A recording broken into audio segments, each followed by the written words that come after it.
In organizing this, it has been so far a very fruitful collaboration we had, and we look very much forward to the future for a more structured collaboration. I speak on behalf of the European Policy Center, which is one of the leading think tanks in Brussels. We are a very independent think tank, independent of political parties, of institutions, and so on and so forth. And we are based on a multi-stakeholder membership, which means that we have members from government, from business, from NGOs, etc. Our focus is obviously on Europe and European integration, but very much on our neighborhood to which Azerbaijan belongs. So this is a very important part of our work, and we're very happy to be here. But I'd also like to thank the EU delegation for the support for organizing the conference today. But let me just say a few words about the perspective seen from Europe. For the first time in a very long time, the economic indicators are beginning to look better for Europe.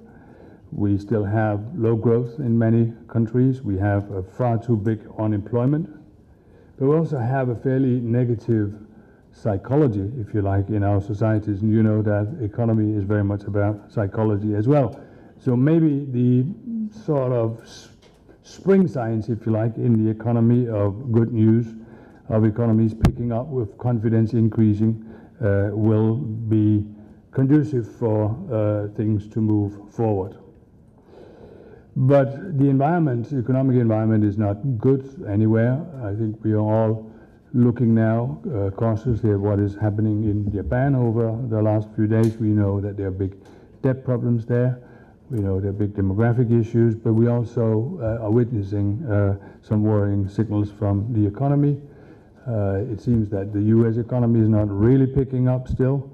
And one of the curses we have in Europe is that we have a currency, a common currency, a euro, which is, in my opinion, far too strong. It is increasing all the time, and it is not particularly good for the recovery in Europe. But we need to link with growth economies around in the world. I think we need to pursue more aggressively the strategies of free trade agreements, close relationship with the neighbors like Azerbaijan. And I can witness for myself that developments are going fast here. I visited the country once before in my life, and that was in the late 1990s, where I was working for the European Commission's TASIS program, which was giving development aid to emerging economies. I think I stayed more or less the same place as I stay today, but at that time it was in a not so good interest hotel. Today it's in the Hilton, and around me is a big boulevard. There's lots of big cars and everything. At the time I was here 15 years ago, there was barely anything around in this area apart from a couple of boats bringing in caviar, which I took a part of with me home, I have to admit, which I intend to do again.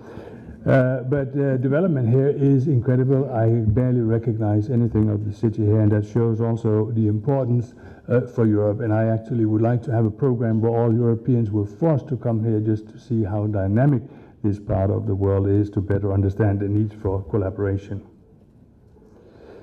But there's also an issue of energy, because if we are going back to economic recovery, which I certainly hope, and in particular helping on our unemployment situation, Azerbaijan is very important in this discussion. We're not specifically addressing the issue today, but it is very, very important for Europe also, because we want to maximize our security of supply. We want to have a mix of different sources of energy, and gas in particular from Azerbaijan plays a big role in this. But we obviously have a big problem in Europe with the distribution, because we are far from having an efficient energy network in Europe for electricity and for gas. And at the EPC we are going to launch a fairly large energy project in the near future, which will primarily deal with three issues. One is the internal integration of the networks in Europe. Number two is the various targets we've set for renewables, for emissions, and for energy saving. And the third one is the question of the external dimension. So where do we get the energy from? And we hope to be able to collaborate with Sam on this in the future.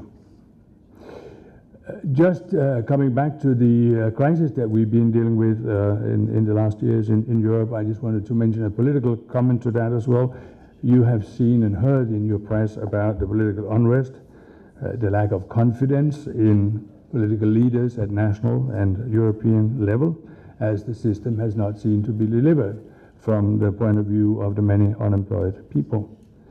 So again, if the economy is beginning to pick up, I hope and suppose that this will also mean a more not only optimistic attitude towards the political leaders, but also to the European dimension, because it has suffered over recent years, and this is not, as Europe might be turning more nationalistic, if you like, in many of the countries, I would say in the majority of them, and less European. This is not conducive for launching the ideas I was talking about before, for example, about more integrated and sharing the energy issues. But it has also surprised me to see that in a country which has a dynamic development like you have here, namely Turkey, where we were thinking that everything should be okay, where people were feeling progress all days, that people are still unhappy. So political unrest is something we need to deal with and have to see in all corners of the world. And this leads me to my concluding remark for this introduction, which is that stability and peace, and I think prosperity, are enormously important for Europe and its neighborhood. And this is the area where we have been working with SAM, because it has many dimensions. That's why we have the conference here today.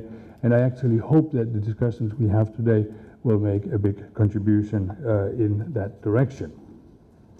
So with these few introductory remarks, let me now turn to the second role I have here today, which is moderating the first panel, which is about the neighborhood I just spoke about our hopefully peaceful relations with each other, and the question of how to bring South Caucasus closer to the EU, even in a position where, as I described, Europe is focusing a lot on its own problems, and maybe also focusing more and more of internal, domestic, national ideas rather than the European. So it's not a very conducive, it's not a very nice environment at the moment to do these kind of things, but that is nevertheless very important, and I hope this will be stressed, and I hope some constructive ideas will come up during the discussion, because we have an excellent panel here.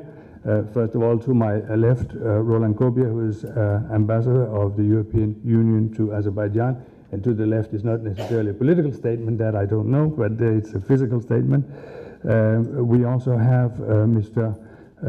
Vaidotas Verba, ambassador at large for European Partnership from the Lithuanian upcoming presidency of the EU. Lithuania takes over, well, in a very, very few, 3 weeks actually, from the 1st of July, as part of the rotating presidency.